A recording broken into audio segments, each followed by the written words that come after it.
Welcome to Sexy Sunday School, where spirituality and sexuality can live happily ever after again. I am your headmaster, Miss Nicole Brooke, also known as Mary Monroe, former master's level international kindergarten teacher, turned professional Latin and exotic dancer, and the creator of a women's empowerment movement called Find Your Sexy. For the past year, I have stepped into a new role as an erotic reporter going under the covers to give you the inside scoop of the sex industry. Turns out I'm wildly passionate about sex work, and it led me to my dream job at Sherry's Ranch, the home of the classiest courtesans in the country. Just an hour outside of my hometown of Las Vegas. I'd like to note that my position as a legal lover at Sherry's Ranch is completely separate and independent from my personal and professional endeavors with Sexy Sunday School.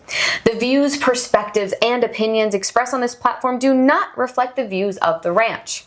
Now, it is with great pleasure that I invite you to step inside Sexy Sunday School's Courtesan Confessional booth, a podcast for sex workers, survivors of sex trafficking, allies, advocates, and experts of the sex industry.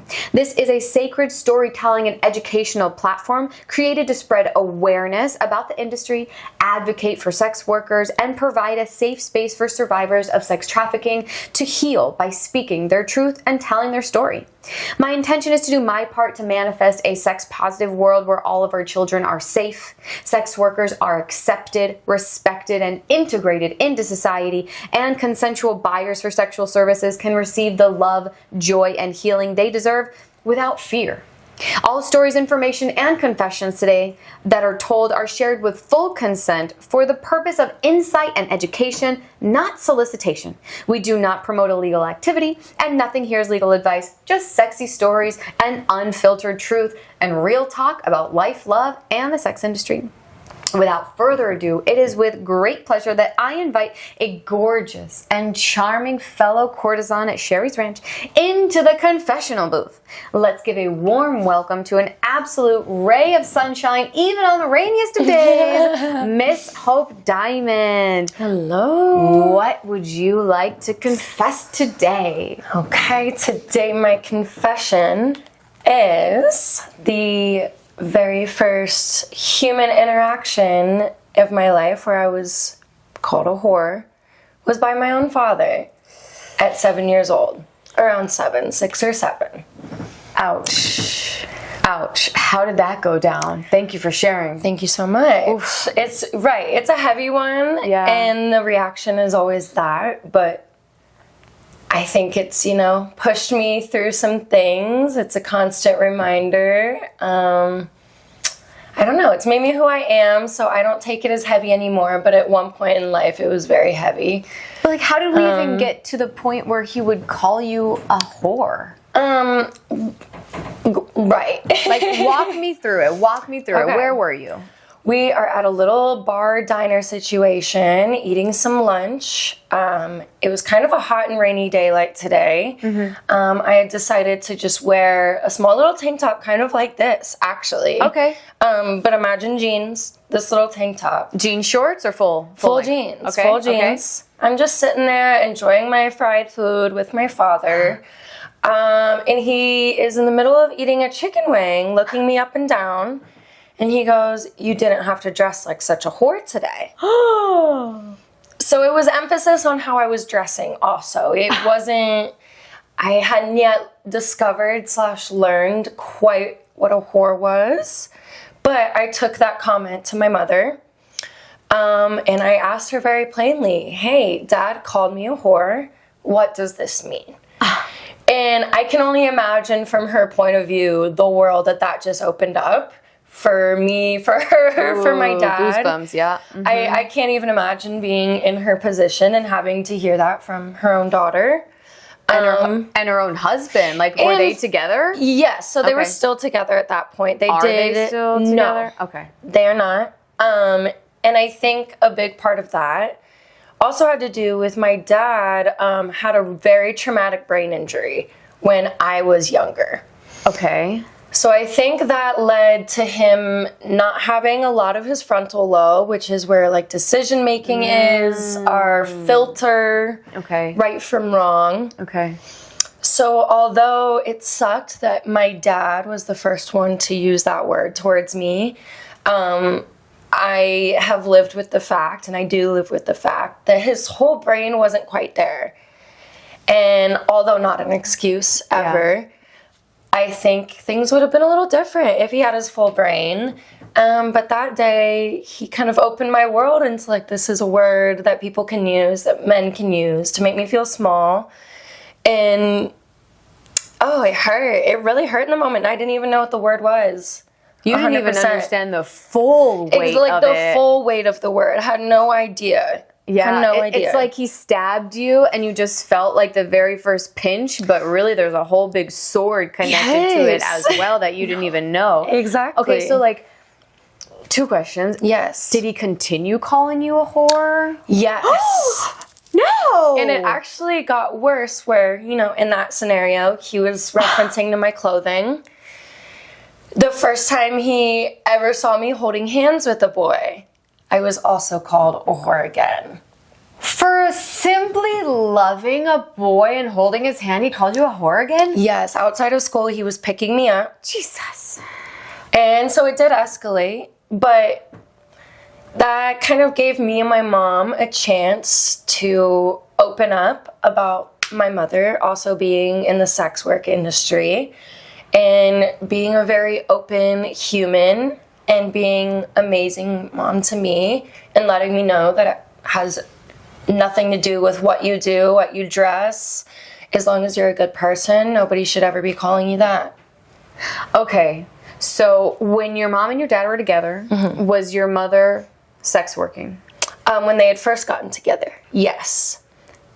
I'm sure there was some kind of trauma around that of him being like, well, I don't want to be dating a sex worker, and now I had a child with a sex worker, and I don't want her to turn into a sex worker, but you're doing the exact thing for her to turn into a sex worker. Oh, his plan went south. His plan went south. Oh. Wow. Yeah. Okay, so that changes it up a little bit. Right. We're going to get into the psychology of this. Holy moly. Okay. Right. It's like so lots of avenues on this one. But we're going to put the pieces together because I really want to give you this healing of just understanding all of it so that you can, you know, forgive him and move on. I also have had some crazy stuff with my biological father that I'll share with you later. But so when you went to your mom the first time, the very first and time, the second time, the third time, like, what was the progression of her opening up to you about her journey as a sex worker? Oh my gosh, so much. And my mom's not necessarily a secretive person, but she is private. So she doesn't necessarily volunteer information, but I'm always able to ask and receive an answer. Okay, that's nice. Which is nice. I appreciate that about her. So yes, I didn't know until I started asking these questions like, hey mom, what is a whore? And I just remember her taking a deep breath and I could tell how mad she was. Oh, I could so just see her fuming. And my dad definitely heard from her about that situation. Oh, she was pissed. She called my grandma, his mom, and she said, this is what your son just called your granddaughter. The whole family had my back, but at the same time, due to his head injuries, a lot of my family just kind of expected me to push it off and be like, his brain's gone, don't worry about what he says. And yes, I understand that, but that is not easy to do whatsoever as a child. I could not just push that off. That's abuse. That's verbal abuse. Exactly. And it kind of got pushed off except by my mom. Okay. And my mom was always there to answer questions, asking her, Mom, what's a whore? She gave me the technical term.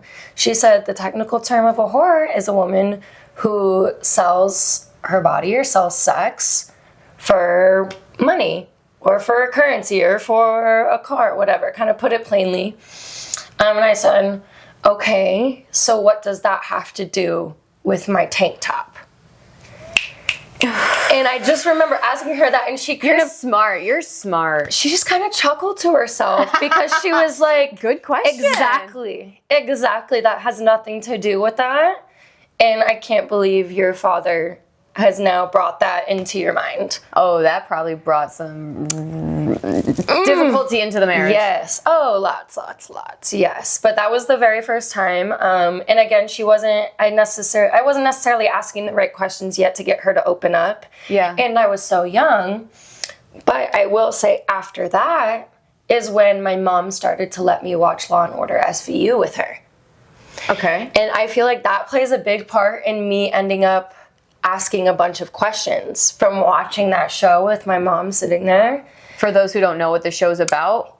Yes, for those who don't know, Law & Order, kind of a detective cop based show, but the SVU, Special Victims Unit, is children, women, sexual abuse, trafficking, some of these really deep and nasty and ugly topics, more than just say like a murder, the regular Law & Order. Are there like sex working cases in there? Yes, and there are sex working cases, and there are cases where they need sex workers for help, and they try to help them out in return. And I will say one thing about that show, they always kept like a very cool relationship with the sex workers. It was never like, these girls on the street again. It was like, we need them. They know where this girl is. She's missing. They always worked together, and it was a very cool thing to see. Like the first sex workers I saw were being helped and being helpful. You know what? That just brought a huge epiphany. We'll come back to this. Let me just share this. So I've been trying to do some research as well around like police brutality and sex workers. So I'm reading this book, Playing the Whore by Melissa Grant, and she's talking about how police like literally try and just go and get the sex workers to put them in jail. Like they'll pretend that they're a buyer, they'll have sex with them, and then they'll arrest them afterwards. And when I heard about this, I'm like, I'm sorry, what? What? And what you just said made me realize, and another friend of mine said something like this several months ago, is like, we're supposed to be your allies to ending sex trafficking because we are in the sex industry. We are the feet on the ground. And so if police could stop fucking us and screwing us over literally and use us as allies, then we can actually and information help end and trafficking.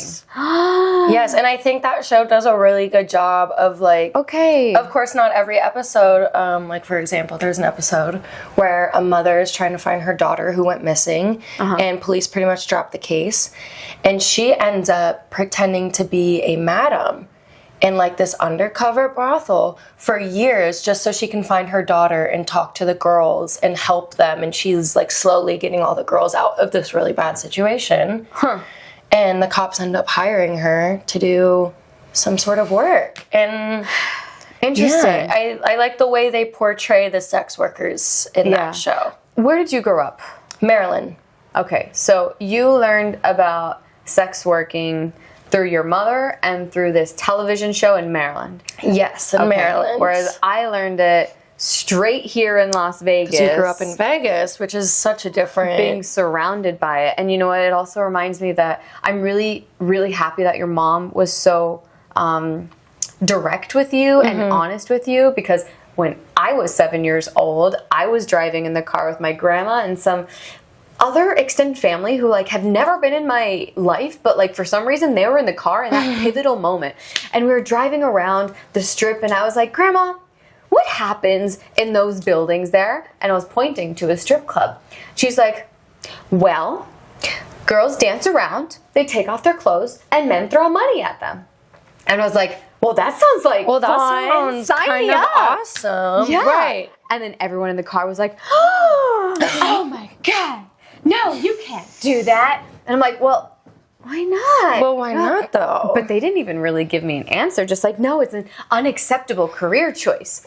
And I'm like, okay, well, I followed the path of academia. I got my master's, went to Spain. But like that seed in me, that desire in me still came into manifestation when I explored dancing, became a dancing queen, ended up at the door of a brothel as the hired entertainment. And then I'm like, wait, I'm actually boy crazy. I'm a lover. So like, I'm gonna try this whole like being paid for my love, and I freaking deserve it. And I fell in love with it. And so when I heard your story as well, that you also were interested in sex worker as a little girl, I think that's what the little seed is what did it. It's what bonded me to you, because I'm like, oh, I'm not alone in being interested in the sex industry as a young girl. And that's because we chose this life, this body to experience that in this lifetime. Absolutely. Like, we have free will. You figured out, like, yeah, I want to try sex work because, you know, in this day and age, that's how you get money. And maybe that's just because you want to receive a lot of love and give love. I was going to say, that's what I loved you saying, was that you like to receive and give love. And I've always said that, like, I'm such a lover girl. Yeah. And I feel like there's no better job than this type of work or dancing and getting to provide people with, like, a warm, loving body that's also loving on you. Like, it's so beautiful to me. Yeah. And I love that, yes, we both had those seeds, and they are growing into a gorgeous little garden. They really are. So when did you realize that you were, like, when you were a little girl, did you desire to be a sex worker, or were you just interested and curious about it? So at that point, I was kind of curious. My mom had, you know, told me, like, these girls sell sex for money. Maryland schools, lots of kids talking about sex. I kind of had a gist of what sex itself was. Not super eloquent or anything, details, but so starting to watch that show, starting to, like, be able to talk about things with my mom's like, hey mom, you have big boobs. Where are my boobs?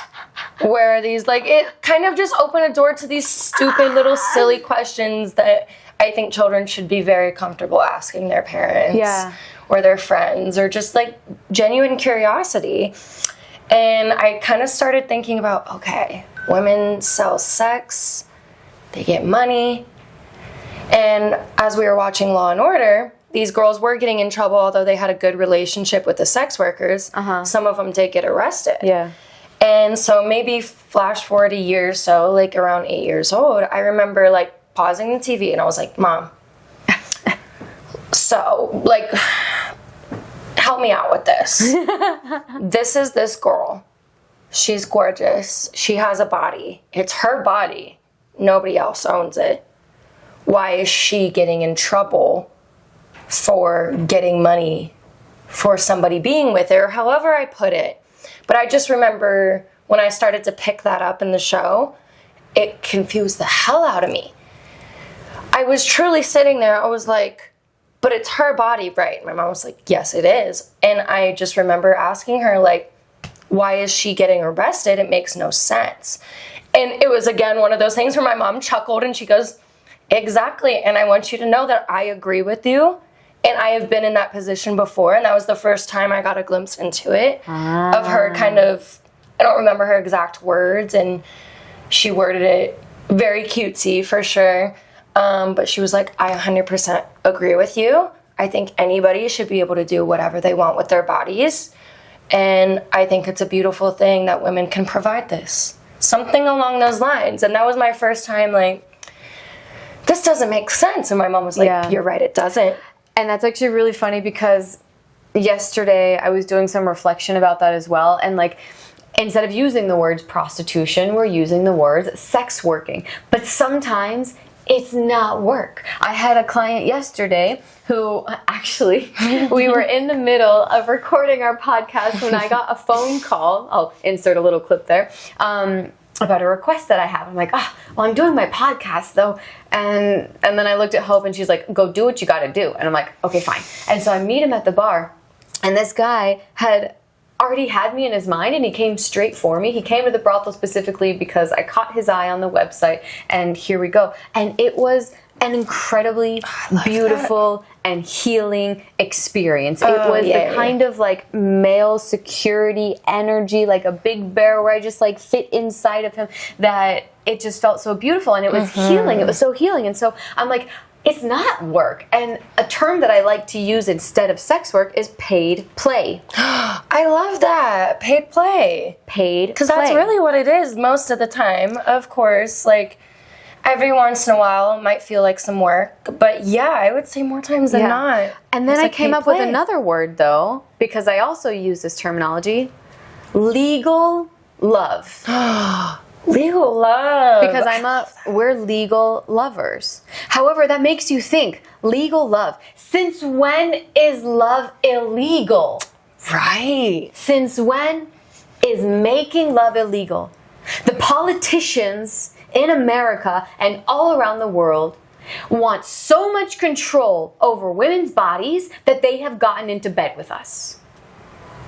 Whether you see it or not. Whether you see it or not. Whether you realize it or not, you are sitting in bed with politicians. Like, it's absolutely ridiculous. That's why I have my master class, the evolution of the sex industry, to start realizing, like, where legally, like, where did this all go wrong? It was a normal part of society. It was a valued part of society, and now the government just wants to make money off something happened where all of a sudden everyone started looking at it with like disgust almost, and it's like, this used to be so integrated into multiple societies. Yeah, and it was actually with Mary Magdalene. When the church called Mary Magdalene a repentant whore, when she was really a goddess and the divine counterpart of Jesus Christ, they didn't want women to know that they were that powerful. They didn't want women to know that they can use their sacred sexual energy to provide a living for themselves and their families, because that gives women power, you know? So, yeah, it's very interesting, all of it. And when we say sex work, like, I'm starting to be against that word. Like, paid play. Let's look at it in a playful way. If we're going to do our best to have a sex positive world, even sex work, like, sometimes it's not work at all. At all. Yeah.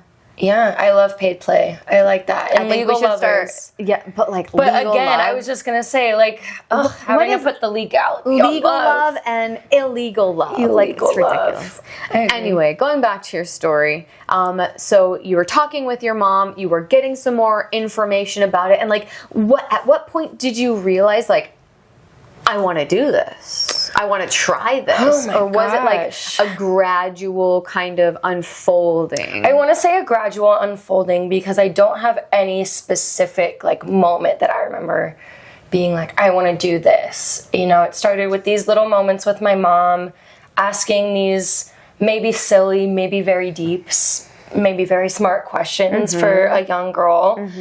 I don't remember what show or movie we were watching. I remember, but there were strippers, and I do remember that being one of my first times, like, that is amazing. And that's fun. That looks fun. I already love dancing and music and singing, and they got to wear fun outfits and beautiful heels. And I just remember my mom giggling, like, they are gorgeous and they're mad strong too. Like, you're gonna have to like take care of yourself if you want to do that. Exactly. And it was just one of those things where she would always just let out a little giggle, like, yes, this is my daughter. And as much as he might not want her to be anything like me, I accept and love her fully. I feel like it was a war between your mom and your dad, and you took the hit. I did, yes. Was he present throughout the rest of your life? And what was the relationship like with him? And more importantly, what is it like now? Like, you're openly talking about this. Oh, yes. Does that mean you have no contact with him? Yes, he has since passed away, actually. Amiga. Okay, that's... Yes. Okay. So he met my mom. I don't even know if I mentioned this part. He was a cop. I think I completely forgot a big part of it. When he met my mother, he was a police officer in DC and Baltimore.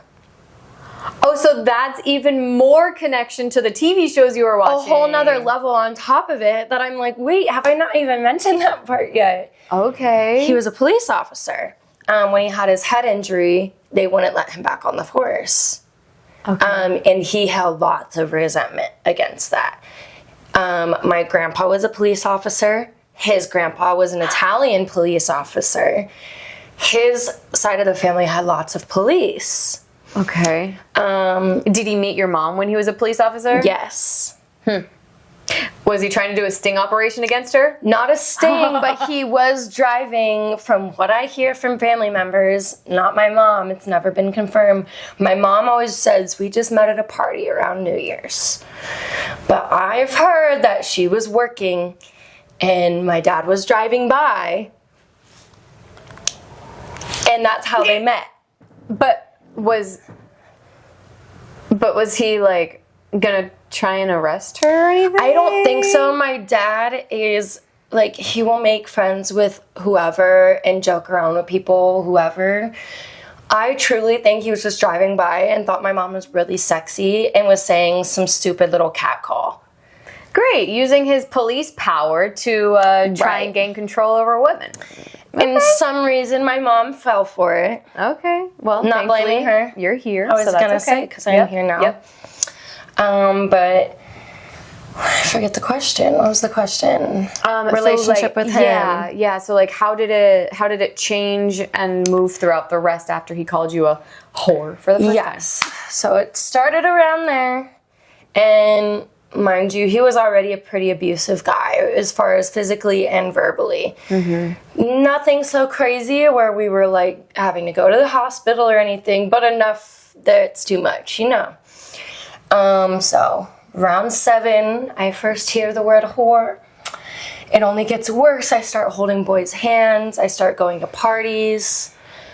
He wasn't a police at the time, or a cop at the time, but I always say he was the first policeman to try and have me arrested when I was about 13 for a pot cookie in my closet. He called his sheriff buddy and said, "You need to come handle this." And let me tell you, when the sheriff showed up, he looked at the pot cookie, looked at me, looked at my dad, said, "This is an issue for you and your ex-wife." And he drove away. And he said, "I'm not arresting your daughter today for this." He called the cops on you? He called the cops on me for half of an already half-eaten pot cookie about this big. Found it in my closet. And then, of course, blamed my mom, said, "The reason she's like this is because of you. You have her on dope now." He was calling a weed cookie dope, which is so crazy. Wow. So things kept escalating. Like, it was just getting worse and worse. At the end of the day, with his brain injury, he did not take care of himself. He didn't do any of the physical therapy he needed. When he did have the head injury, he was actually in over a year-long coma. Damn. When I was a baby. Okay. So he didn't get to meet me until I was a year and a half old, actually. Interesting. Which is odd. But yeah, he never did any of the things to take care of himself. He threw himself into work, like renovating and building houses, construction. He threw himself into work, didn't take care of him. His health really just declined, like, very rapidly. And how'd that affect you? It sucked to watch, because although there was a few years in there where I didn't talk to him. Okay. You were fed up with his behavior? I was, absolutely. Yeah. Him and my mom got divorced, or started the divorce papers around 10. It didn't really finalize until 14. Like, it was a very long 4 or 5 years of them just bickering, fighting. And still living in the same house? Living in the same house until the end there. I think the last 2 years is when we finally, like, separated households. But yeah, it just sucked to see him not want to take care of himself. Or you. Or me, or my mom. Yeah. And, like, even our dogs, he was really mean. I hated how he treated our dogs. It was horrible. Yeah. And it just sucked, because I think he could have been a really cool guy and a really smart guy. He was hilarious. I get my, like, wittiness from him for sure. But yeah, he didn't want to take care of himself. He didn't want to open himself up. Yeah. Ever to anybody. Yeah. And it sucked to see. And I was 18 or 19, I can't remember. It was like the winter right before COVID had shut down everything. It was December. And I'm working my grocery store job. My mom calls me, but I don't answer. I'm like, whatever, I'll get back to her later. She calls me 3 times in a row. And I'm like, hey, I really need to go take this. She wouldn't bother me unless it was important. Yeah. And they call me, or she's on the phone. My mom's crying, bawling her eyes out. She's been divorced from my dad for over 10 years now, officially. Yeah. Almost 10 years now.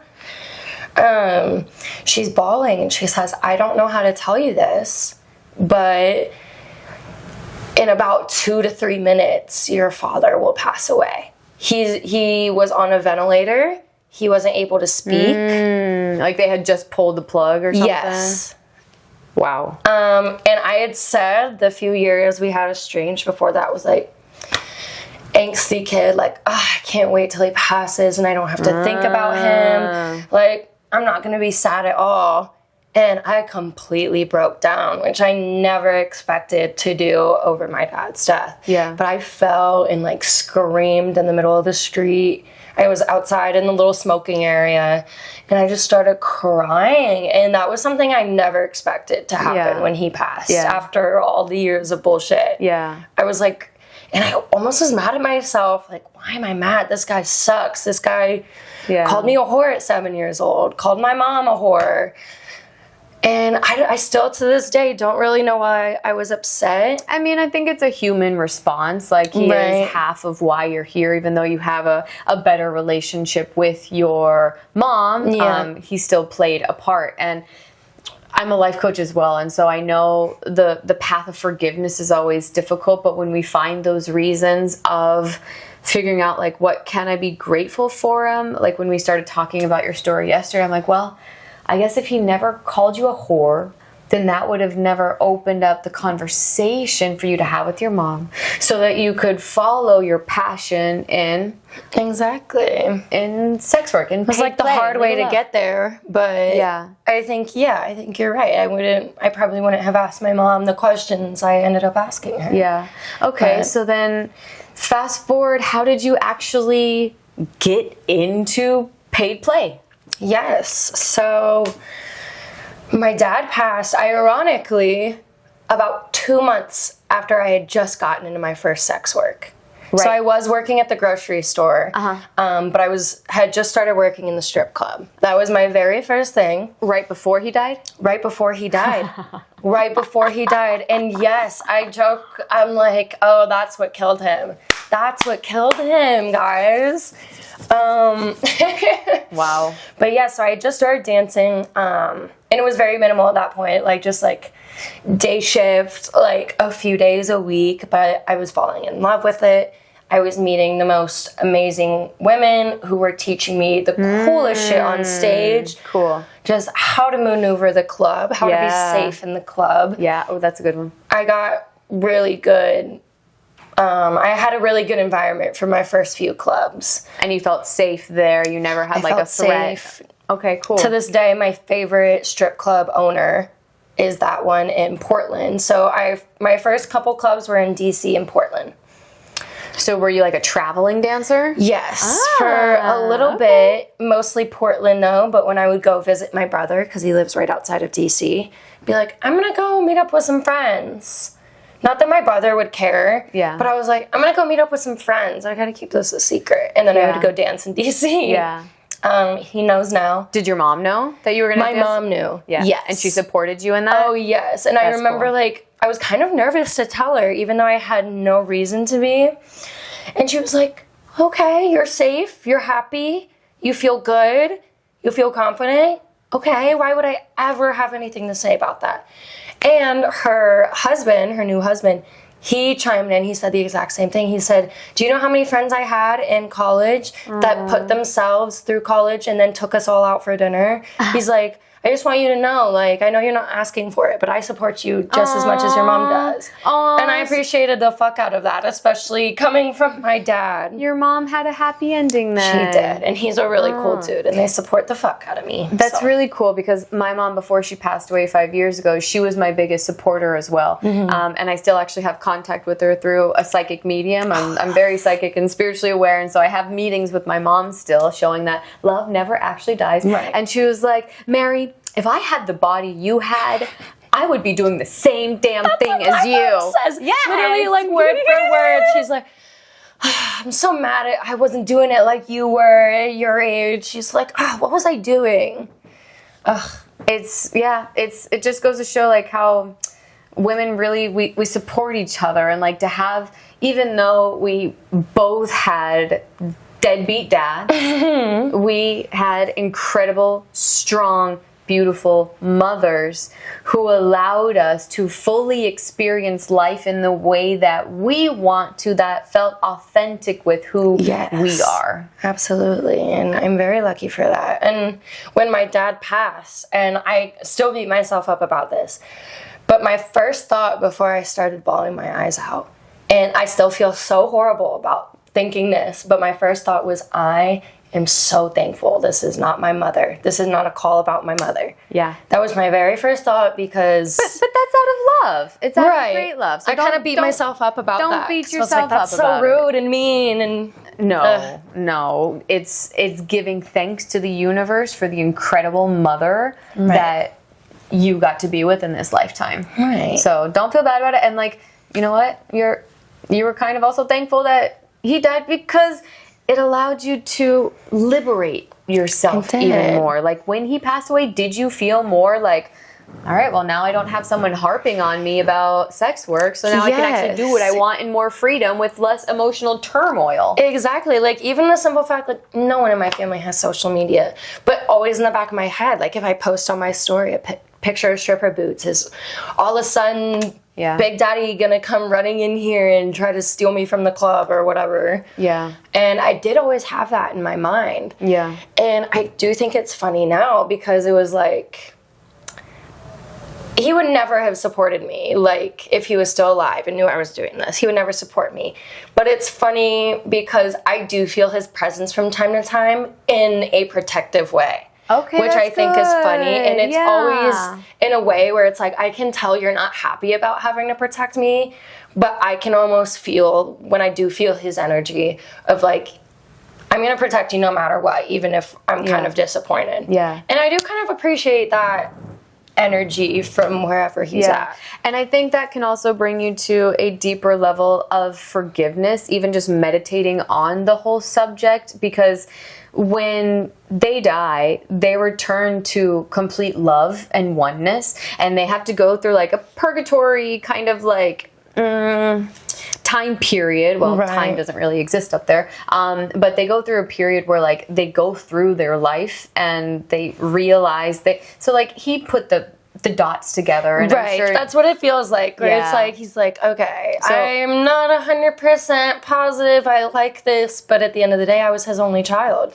And I mean, like, I don't know how religious you are, but if you think of our Father God, like, I believe that there's both a Father God and a Mother God, both Sabbath and Sophia, and our Father God loves us unconditionally, and like, he has supported me in ways of sending me the best men possible. Because if you think back to the first time that prostitution ever existed, it was with his holy daughter. And so, of course, he wanted to send her the best men possible to support her, not just like financially, but emotionally and supportively. So I would love to think that your father is actually helping you orchestrate sending you the proper men, because he has come to a place of acceptance of where you are, and acceptance of, okay, this is what I chose to experience. I chose to experience love with a woman who was a sex worker, with a daughter who was going to be a sex worker. Did I handle it well in my real life? Probably not. But one thing that someone said to me when my mom died was, now she has the ability to help you in ways that she was not able to help you on the earthly realm. Ooh, so goosies. I love that. It's confirmation. He's sitting here with us right now. Yeah. My mom, your dad right there, they're both sitting here with us. Right. We just can't perceive it, but I'm sure that that's a message that he's trying to give you through me of like, I accept everything. I love everything. I'm going to send you the best men so that you can continue this line of work in a safe and sacred way. Right. Because I think at the end of the day, that's what he would want. He's like, okay, if you're going to do this anyway, he's like, I know you go to the beat of your own drum or dance to the beat of your own drum. Let's make it the best possible. So then how did the transition happen between stripping, which is just the show, the seduction? I mean, there are places who actually go under the table and do sexual things, but how did that transition from like stripping to sex work? Yes, so was loving dancing, was absolutely loving it. And at the time, so I was like 18, 19, was definitely receiving offers of like, hey, here's an extra $100 for you to suck my dick. And even me not really knowing how sex work goes in that moment, I was like, no condom, only $100 in the strip club. What are we talking about here? It doesn't sound right. And I was already like, it wasn't that I was like against the act of it. And at the end of the day, I know sometimes the strip club, for ladies who don't have a legal brothel opportunity, I know at the end of the day, sometimes it is better for certain women to be doing that kind of work in the club versus having a child in the bathroom at home and working out of their house. I've heard so many stories of like that, which when I learned things like that, it did kind of change my perspective, because originally I was like, that's nasty. I can't believe people do that in the club. Like, go to the hotel. What are we doing? But I've heard lots of stories of it is kind of the safer place for some women. Yeah. So I don't judge it as hard anymore when it is in the strip club.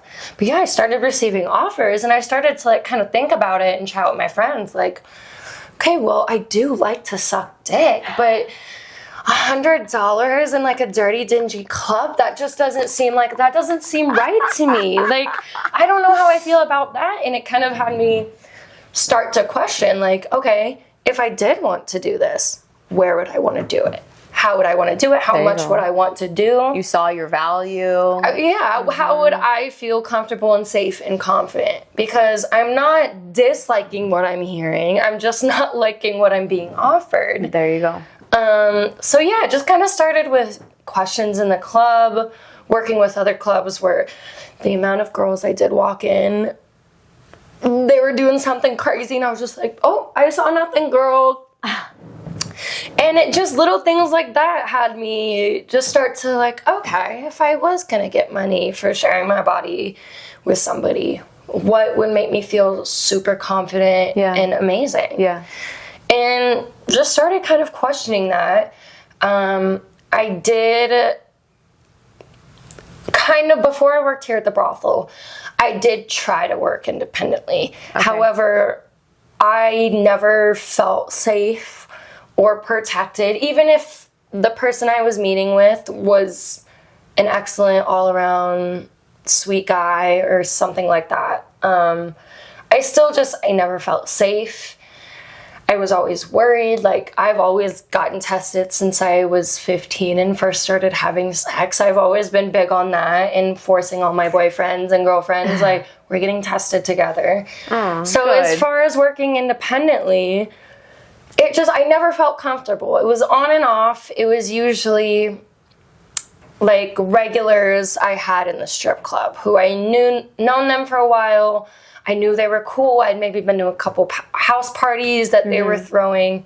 It kind of started there. But yeah, at the end of the day, I just wasn't confident. It wasn't making me confident. It wasn't making me happy. And I have lots of friends who did amazing independently, whether they still work now or don't. But I had friends where they would just meet the coolest guys, get the nicest hotel rooms, have the most amazing time during the weekend. And I was like, I can't find that. Like, why is this maybe? And it had me start to guess, like, maybe I'm not meant for sex work like I thought. I was like, maybe this was just an idea in my head, and maybe I'm actually not the type of woman made for this. That's important to know. You did have your doubts. I did have a little bit of a doubt when I was just, not feeling safe or confident. And it was actually my best friend to this day / roommate who we met in Vegas. And I was kind of expressing those doubts with her, like, maybe this isn't for me. We met at a strip club. And she was like, well, you haven't even tried all your options yet. Like, you haven't even tried out the legal brothels. And I was looking around and I was like, I'm from the East Coast. There's no such thing as legal brothels. Right, like, what are you talking about? Right. They're dirty and dingy and scary sometimes. Like, I don't want to speak for all of them, but I was like, what are you talking about? And she was like, yeah. And she just got on her computer, started showing me all the ranches out here. And she was actually the one who recommended Sherry's. She's like, out of everything I've heard, it sounds like you would love Sherry's. You would love the energy, the facilities, everything. And I was like, no, they're not going to want me. I was still having those doubts. They're not going to want me. They're looking for a higher caliber woman. Yeah. Like, no. And she was like, okay, whatever. I'm going to put in an application with you. She didn't even want to work here. She hasn't, she's been doing her online content, and that's her main job right now. So she can't leave as much as I can right now. So she didn't even want to, but she was like, okay, well, if it means getting your application in, then we're doing it together. Yeah. And 2 days later, I had an email that they would love to see me for a little tour, a little first tour. And how long ago was that? Almost. So I started at the end of May, beginning of June last year. Okay, so this is only right like over a year ago. Only a year ago. Okay. Yes. Okay. And then you came in for your first tour, and what did you think? Oh my gosh, I like fell in love. I like truly fell in love. I love the order of things here, but I also love how casual and real it feels, where no one's having to necessarily put on a persona. We can just be our sexy selves and work things out with people and make sure everybody leaves having a really good time. And I love the way it works. Yeah, and here you felt safe, and were you able to build your confidence? Yes, it made me feel so much like, it was like all the confidence I was missing from trying to work independent. It was like I found all of that here. Yeah. I've met all these amazing ladies, and being one of the younger ones here, it's been really fucking cool getting to talk to everybody and just learn things and listen and hear everybody's stories, where they're from, where they come from.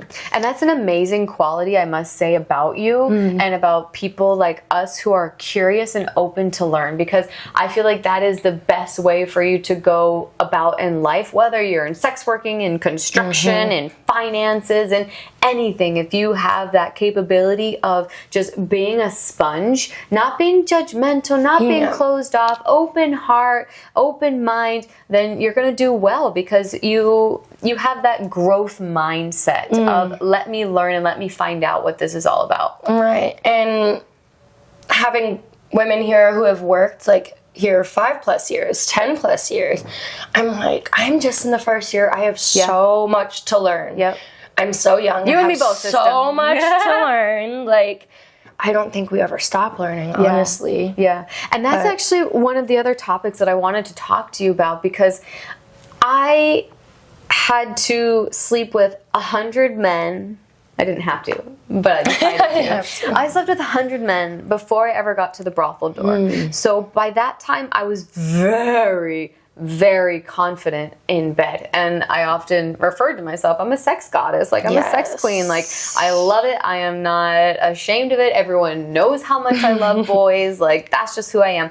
And so I already walked in here knowing who the hell I am. I was already a professional dancer. Like, I love. I've been doing it for so long for free, and now I'm like, well, let me charge now. And so, like, I already had that life experience of living abroad for 12 years, of dancing, of like creating the woman who I am today, and especially sexually. Like, I'm okay enough with like my body, with who I am. I love who I am. I'm, like, I was able to move through it already feeling confident, and it just made me wonder, like, not only you, but girls who are very young and haven't had as much experience in sex, how are you able to like go into an industry when you haven't experienced that so much? You haven't experienced all of the heartbreaks and all of the horrible one-night stands and the great one-night stands. Like, what does that feel like coming into it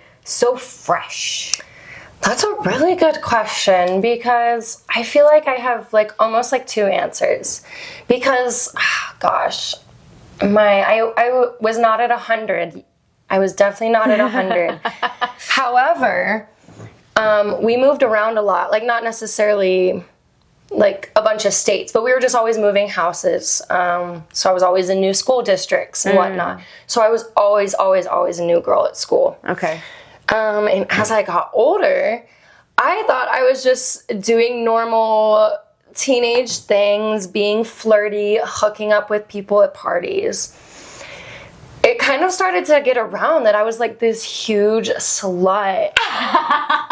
And I was sitting there confused because I was maybe at like 15 to 20 people. Yeah. Which like to me is not a lot at all. I was like, okay, I've like just gotten introduced to the world of sex. Like this is great. I'm learning, I'm exploring, discovering what I like and don't like.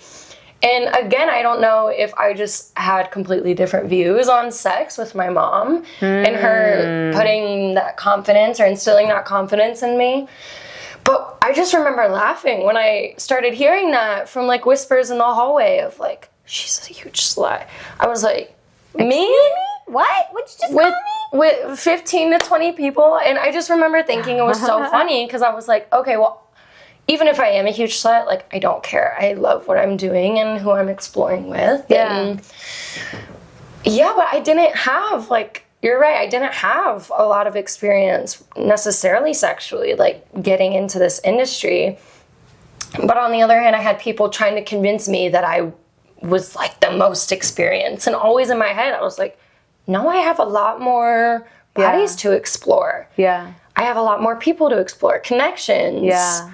Love making to do. Like, I'm not even there yet. I'm not even halfway there yet, guys. What are we talking about?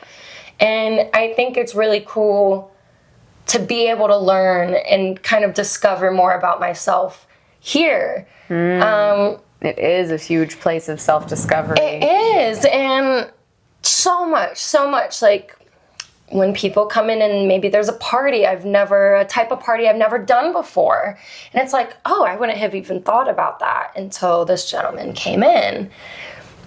Do they know that it's your first time, or do you I always let them know if I'm not 100% confident. Okay. Absolutely. Because I want people, like, let's say when it comes to like BDSM, I'm not much of a dom at all. I'm very subspace always. And I have had a couple of times like people want me to come into that dominant role a little bit more. Yeah. And there's certain things I do feel comfortable doing, but I always let them know, like, I am not the most dominant person, and I don't want to have to fake that for you. Yeah. I can recommend you some girls who I know will be able to put you in your place. Boom. But I'm always very open, and sometimes they're like, well, let's explore together and let's try this new thing together. Okay. No worries. And sometimes I love how honest you are with them, because I think some other women would just like go into it with just blatant confidence, and even though they haven't done it, they're just like, yeah, of course I can do that. So like they don't see any like slips of vulnerability. Right. I am a very vulnerable person, so I will always like keep it real with people coming in to party. Like, this is really what you want. I'm not 100% confident you're going to get that experience from me, but let me recommend some girls. Yeah. Because, I mean, at the end of the day, I want everybody here, even small, big budget, small dick, big dick, I want everybody to leave here happy, having a great time and a great experience. And I mean, you have such a warm and beautiful energy anyway, so like, I'm sure that you attract the right people who need your medicine, your sexual medicine. Yes. Oh, I love that. Sexual medicine. Yeah. Ooh. Sexy doctor. Okay. And so you had like 20 partners before you came here. Okay, cool. Maybe at that point, maybe like 20 to 30, like in throughout dancing career. But yeah, maybe 20 to 30, but nothing crazy. Yeah.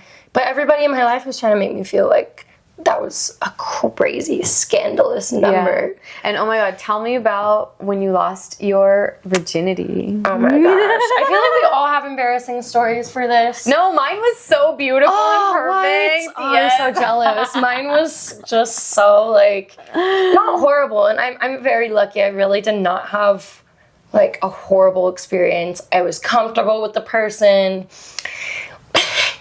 It's so funny, though.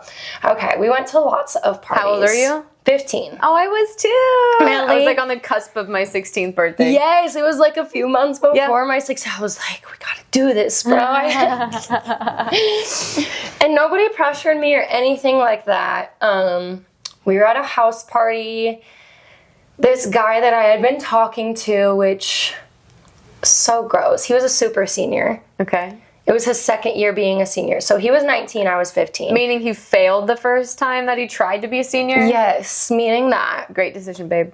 Right, exactly. I wouldn't recommend that to any young women. Like, make sure he can, like, graduate. Okay, guys? He needs a good head on his shoulders. He needs a good head on his shoulders, but he was a super senior. Okay. He was 19, I was 15. Not my favorite age gap, but we did go to school together. We had known each other for a few years. We had been talking, chatting, flirting, as much as we could because we had completely different classes. We were at a house party, and one thing led to another, and we just kind of ducked off into a little guest bedroom at this house party. I thought he knew I was a virgin. Okay. For some reason, I thought that had come up before. Okay. Apparently, it didn't. Okay. So we have sex. It's very mediocre. I mean, it was my first time having sex. I didn't really know what to expect. Now, looking back, very mediocre. Not my favorite. I mean, most people's aren't. That's what I mean. I'm like, I wasn't expecting that to be the best sex of my life. Yeah. But, you know, I'm bleeding now because I'm not a virgin anymore now. And he just, his eyes get wide. He goes, "Are you a virgin?" And I was like, "Well, not anymore." And he was just like, "Oh, okay." And like, I could tell it just took him by surprise. Not the most interesting story. However, about 2 years later, he's out doing whatever. I'm doing whatever. I'm about to graduate, whatever. Me and all my friends, we're just having a little hangout. We're at brunch, chatting.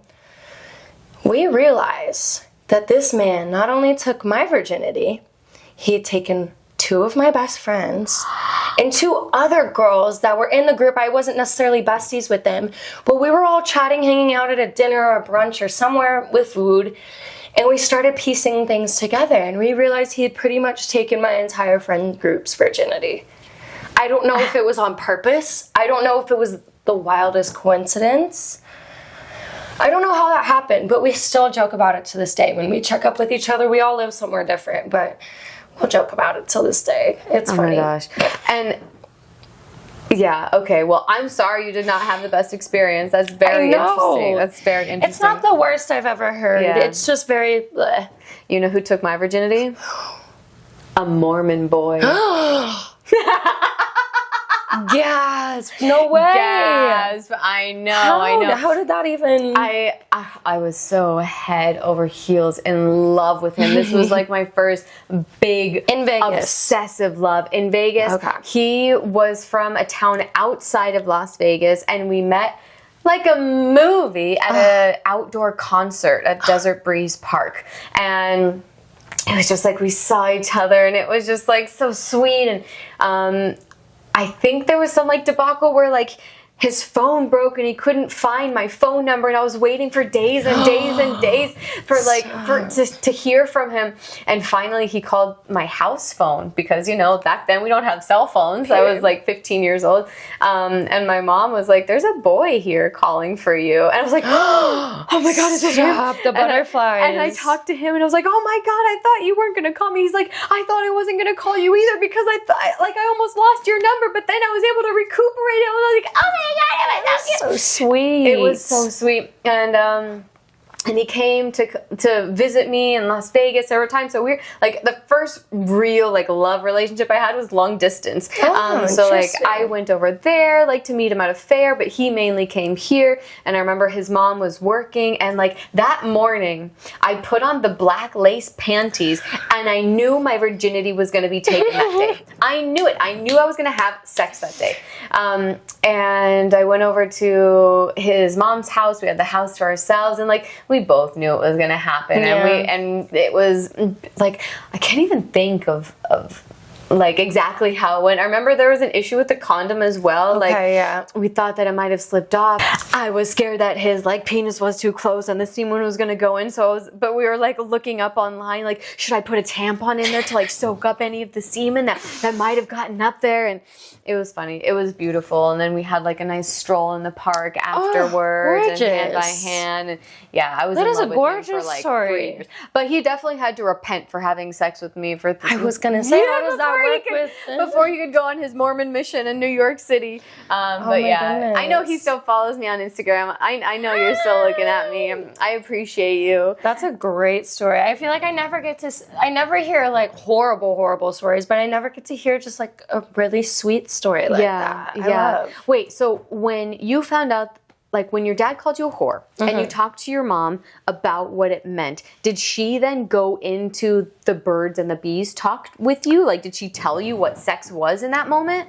So, no, not in that moment. I think it's crazy how the birds and the bees talk came up with me. It does have to do with SVU. So funny. SVU opened a lot of conversations for me and my mom. Yeah. I don't know why, but it did. So no, she didn't necessarily, like, I had an idea of what sex was, like, as much as you can at that age. Like, I don't know the mechanics of it, but I know it's something adults do when they're naked, blah, blah, blah, blah, blah. Okay. Like, I knew that much. Yeah. But not too much longer after that, within the same couple years, we're watching SVU. And unfortunately, they have a lot of, well, fortunately and unfortunately, because it shows a lot of sides to it, but they have a lot of sexual assault episodes and horrible rape story episodes. So the way the birds and the bees talk got brought up was I kept hearing this word rape. I didn't know what that was. I was just kind of pushing it off. Yeah. And I look at my mom and I just straight up ask her, before I ask my mom what is sex, you asked her what rape was. Which is an absolutely crazy thing to like. And it was actually one of those where she couldn't even chuckle that one off. I remember she turned the TV off. Ooh. And she sat next to me. I know. And that's how the birds and the bees got brought up for me. And she was like, well, first I'm going to tell you what rape isn't. And I'm going to tell you what sex is and how amazing it is. And pretty much, I love your mother. I want to meet her one day. I want to meet her one day. She's a really cool lady. And she pretty much explained to me, like, nothing too graphic. Like, you know how we have coochies, and you know how Dad has, he would call it a turtle, his penis. I don't know why. And you know how Dad has a turtle? Was he uncircumcised? I don't know. Good question. I don't know. But, you know, explain the mechanics very plainly. Like, it can be really fun. Usually you do it with somebody you really care about. Not always. But usually it's full of love. I don't know if those are her exact words. My mom but is the same thing. Yeah, she's like, it's a beautiful thing. When they want to be in love. Yeah. Exactly. Okay. And then she said, okay, so you asked me what rape is. Now imagine no love there. Control. Aggression, abuse, like kind of was just like, imagine all of that without all the beautiful things about it.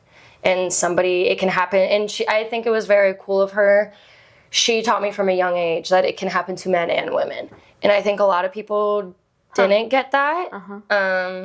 And she said, unfortunately, it happens to a lot more women, but it can happen to anybody. And it's when people get their love kind of taken away for a moment of their life. And again, I wish I could remember the exact words she used, but I just remember her. It's when your love is taken away, and that love is now taken out of that situation, and you are under control and violence. Wow. And it's a terrifying thing. Wow. But that's how the birds and the bees got brought up for me, was I asked what rape was.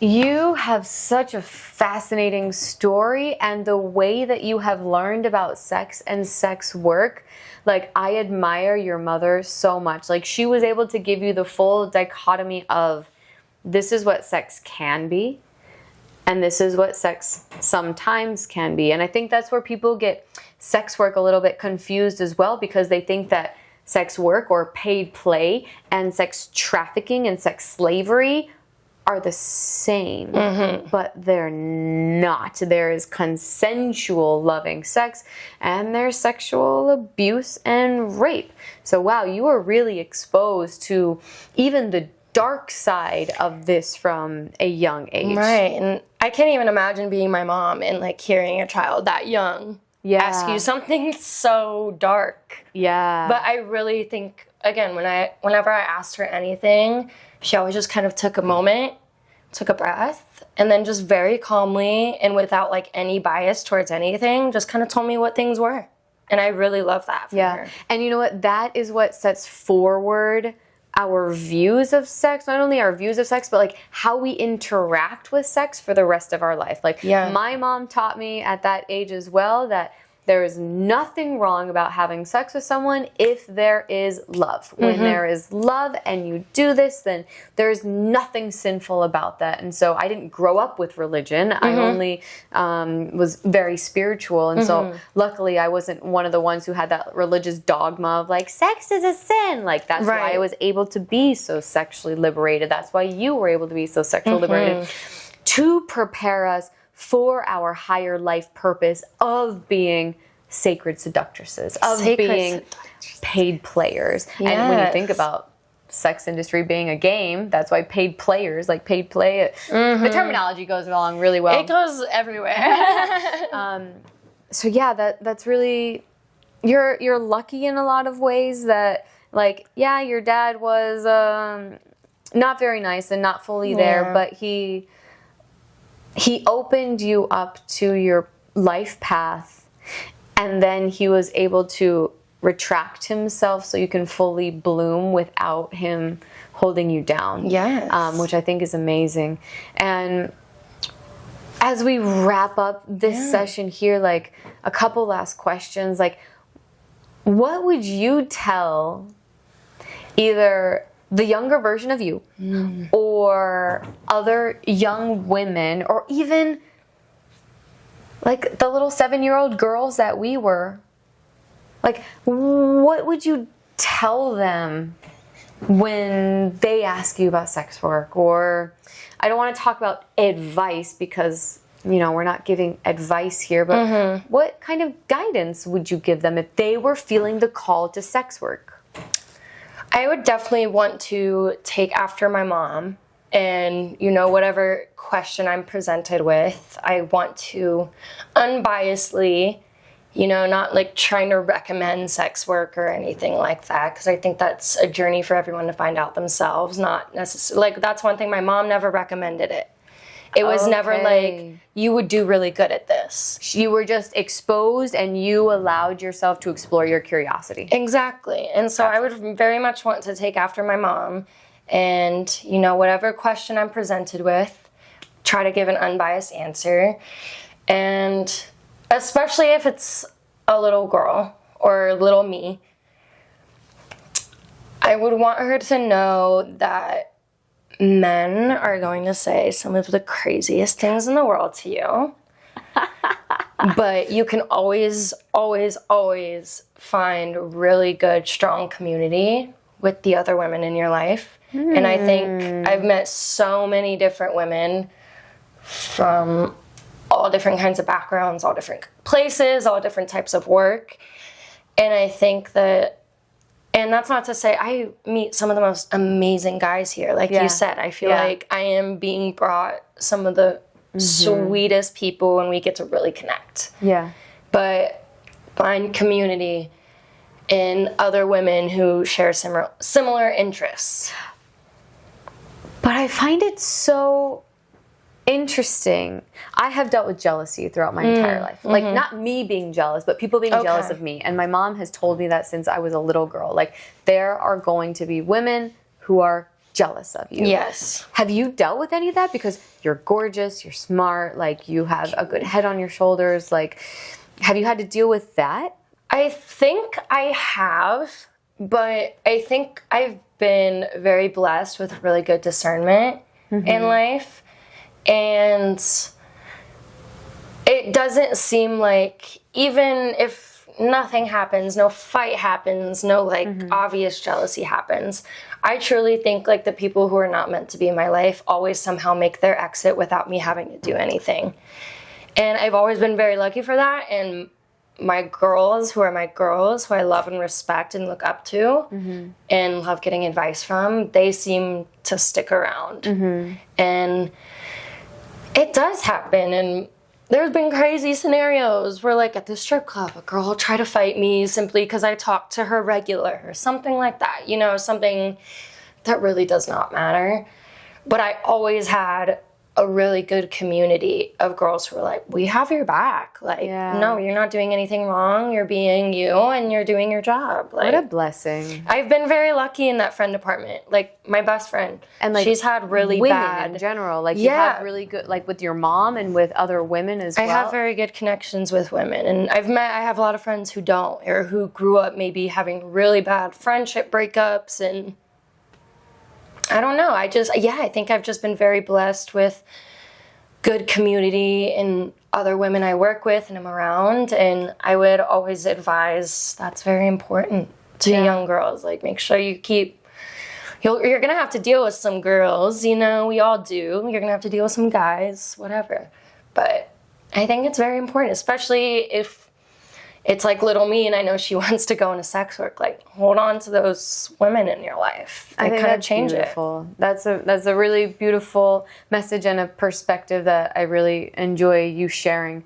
And so moving forward with your life, do you see yourself being a courtesan for the long run? I do. And of course, anything could happen. Who knows? Maybe in a few years or maybe a few months, something happens and I don't want to. But as far as I can see, I can't wait to build more relationships here, get to know the relationships I have here, make them even stronger, spread more love. Like, I'm having a ball. It feels like for the first time in my life, I feel like I'm actually like kind of doing something that means something more. Like, I love dancing, and I'm so glad I found dancing, but I never felt like I was putting the love back out there. It didn't feel like that's not what people are there for. You know what I mean? They're not there for that. But I feel like here I can make really good connections. I hope I'm here for a really long time. Yeah. Do you do any other kind of sex work, whether that be camming, content creation? You don't really dance anymore right now? I dance every once in a while, for sure, because I love the performing, the being on stage, the tricks. I love, so we need to get on the pole here. I know, we need to. I always smack my feet because it's so close to the wall. Yeah. But yes, besides, I've been trying to get more into dancing again because it makes my arms look very nice and muscular. Have you done it in Vegas? I have, and I hated dancing in Vegas. I've actually... Is it different in other places? It is. Because Vegas is pretty toxic. Vegas is the most toxic place I've ever tried to dance. I think that's what made me stop dancing for a while, because I tried to dance for a year in Vegas, and it kind of like ruined my love of dancing. Now that I'm back in Florida dancing, I love it. You meet just the sweetest guys. The girls too, like, it's just a real chill vibe. I don't know if it's island beach vibes and everyone's on island time. Do they have more money than in Vegas? I would say there's more money in general coming in and out of Vegas. Yeah. But I also never made money in Vegas when I was dancing. Like, I had such a hard time keeping afloat. I could see you fitting in with Portland vibes. Portland was the best place I've ever danced so far. I made the best money in Portland dancing. Yes. Okay. Trying to get back into dancing because I just love the physical aspect of it. Yeah, for sure. Money aside, cash aside, whatever. I love the physical. I do have like online content, but I always let people know it's more of just an extra thing. I do not consider myself a content girly. Yeah. Like my best friend, that is all she does all day long. Yeah. Is making and selling content, which I love. She kills it. She's a cosplay nerd, so she has the most amazing outfits ever. But I always let people know I do have those sites, but it's more of an extra thing for me. Yeah. And same with like camming and going live. I try to hop on when I can. But those are just little extra ways for people to see me if I'm not here. Yeah. Do you use those as just ways to attract more people here? Yes. Hopefully they see that link and maybe at least just end up on the show's website. Yeah. Like, even if they're not considering booking or making appointments or whatever. Yes, I want everything to I want people to see me here. I feel like this is where I shine. So. Yeah, I'm the same way as you. Is like, I try doing a little bit of like OnlyFans or something, but it drains my energy. It doesn't enjoy me. And like, I'm like 50-50 extrovert introvert, and so like I'm an extrovert I'm with other people, and like they're like having a client in front of me, like they're the ones who start my sexual energy. Like yes, I can self-start my sexual energy, but like I've come to the point where like I'm cool being in my high priestess mode, you know? And so for me, like doing content is just like, it's not rewarding. Like I need the body in front of me. I need like that that's personable energy. And that's what that's my roommate says to me. She's like, I think I'm just more of like a homebody, and she doesn't really she's not super outgoing. I mean, she is if you know her for sure, but as far as public, and she's like, it makes so much sense that you're having a much better time at the ranch. You need that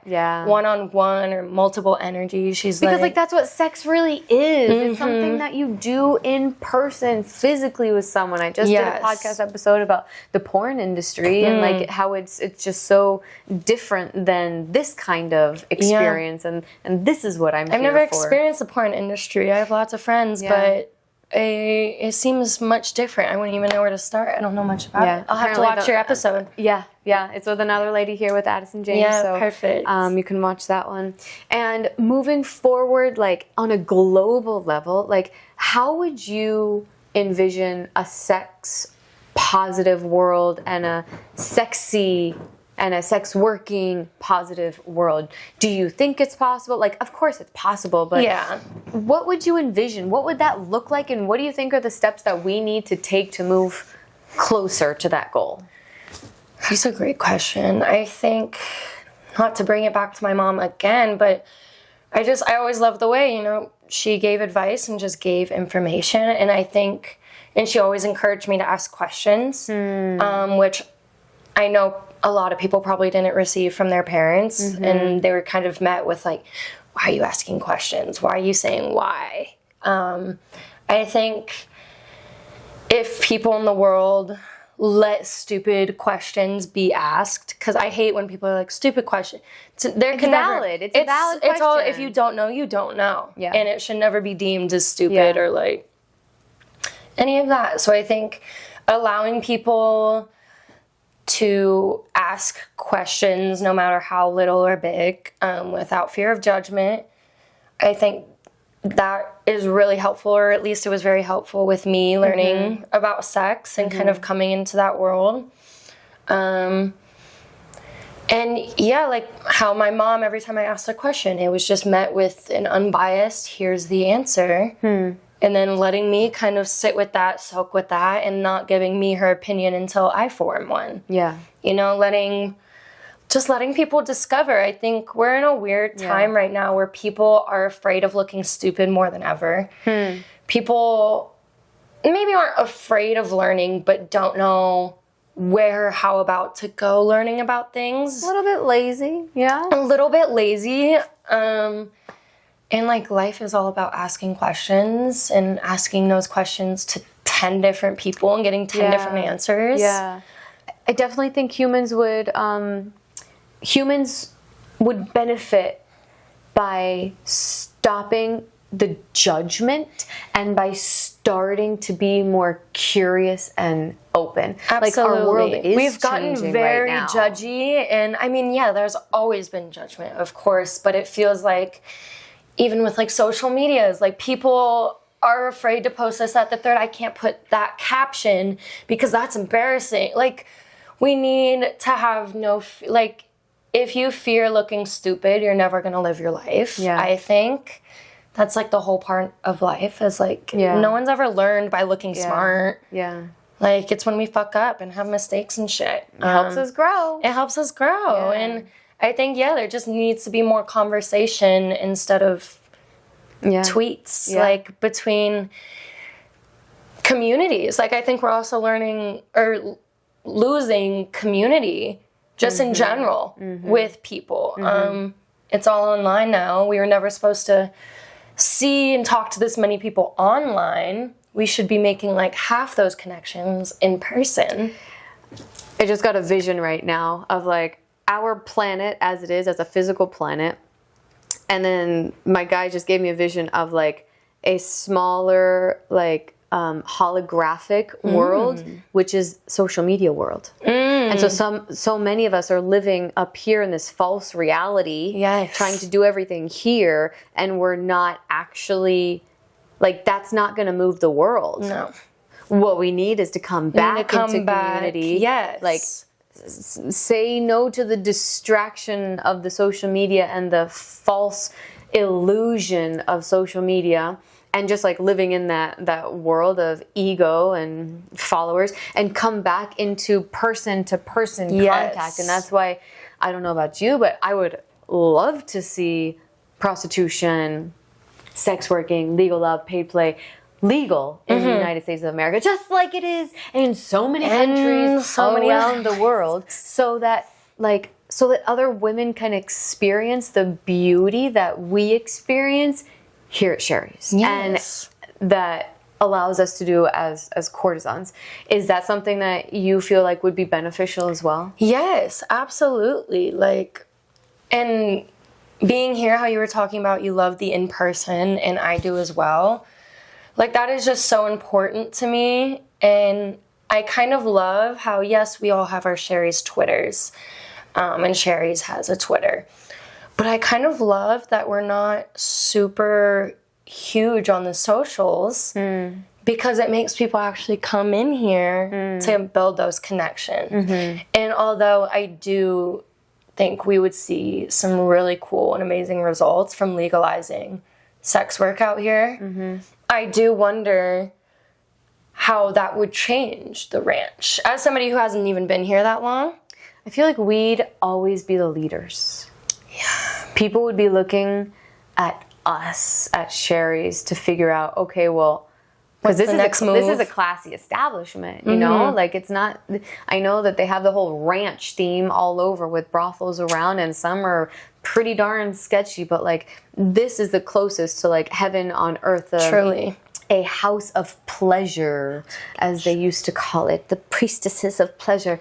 Like, I would love to be able to see that more in the world, and I feel like it would, I mean, I think that Sherry's would be a leader in it. I definitely think Sherry's would be a leader. I mean, like I said, not knowing anything about any of the legal brothels, and this was the first one recommended to me. Yeah, for a reason. You are very divinely protected. I hope you know that. Thank you. You really are. You are guided and protected by the goddess 1000%. And one other thing I'd like to share with you that came through as well, as when I was asking you about not having as many sexual experiences coming in here, like, literally when you have a sexual experience with someone, like, you're elevating and you're ascending. And like, when you are a paid player, a prostitute, a courtesan, you are actually like stepping into the highest version of a woman of yourself, because as a woman you are giving that man or another woman that kind of sexual experience, and when you're done and when you're paid, that's boosting you up. So I just want to keep encouraging you that like you are growing into the most beautiful version and woman courtesan of yourself, and I think that's really beautiful. And I think whether you know it or not, you're also a leader in this, especially for the younger ladies who can go to you, who are also around 24, 25, 23, who want to get into this line of work. Like, you are going to be that person for people because you are brave and courageous enough to live your life in the way that feels the most authentic to you. So I thank you so much for being here on the Courtesan Confessional. Thank you for being so vulnerable of talking about your father and your family situation. I give so much admiration to your mom and thank her for the way that she has shaped you, because you are also touching so many lives every day. So again, thank you so much. Is there any last messages that you want to say to the audience, that you want to say to me about your story, anything? Well, I do appreciate you putting this podcast on. I've been talking about, I don't know why I never took the initiative to think about it myself, but I've been wondering, I love podcasts. Where is the Sex Workers podcast? It's going to be here. Are the girlies who are talking about this? And I get it. It's a tricky subject to talk about. Very. And I'm very glad we're in a legal situation and we kill it and you kill it, and I love having these conversations. So I just appreciate you like putting this in the world and getting it started. I appreciate Truly, we need more of it. It definitely has taken a lot of courage to do this, especially because I'm at the beginning of this industry as well. I don't know what's illegal or not illegal to talk about. Like, how stupid, how crazy is that like, even like, what happened to the freedom of speech? Like, how am I not able to talk about when I certain learned my things Twitter about post, prostitution? I was like, oh, I had to take that down because I said, hope to see you at the ranch. Because it's solicitation, but we're in a legal place. It makes no sense, guys. But We'll figure it out. if you come to my masterclass, The Evolution of the Sex Industry, I will have a university UNLV professor, Barb Brentz, who's going to come in and actually talk about the legality and the evolution of the legal laws with prostitution, which I am so excited I can't wait to watch about. all your episodes. Yeah. I'm literally about to be putting everybody on. Yes, thank you. I appreciate that because it's important. Just like what you said, we need to be asking questions. And so I'm brave enough to freaking sit here, ask the questions, be open to learning, and hopefully you guys are learning just as much. So that masterclass, this podcast will probably be out after it is done, 1000%, but it will be in the archives of Sexy Sunday School, so you can go back and learn about it, so you can become a member. Not only can you learn how to dance, but learn all about the sex industry as well. Thank you again, Miss Hope Diamond. Thank you This so was much, the Miss Courtesan Mary. Confessional, and we hope you have a beautiful day. Thank you. That was good. That was good. I love that. Come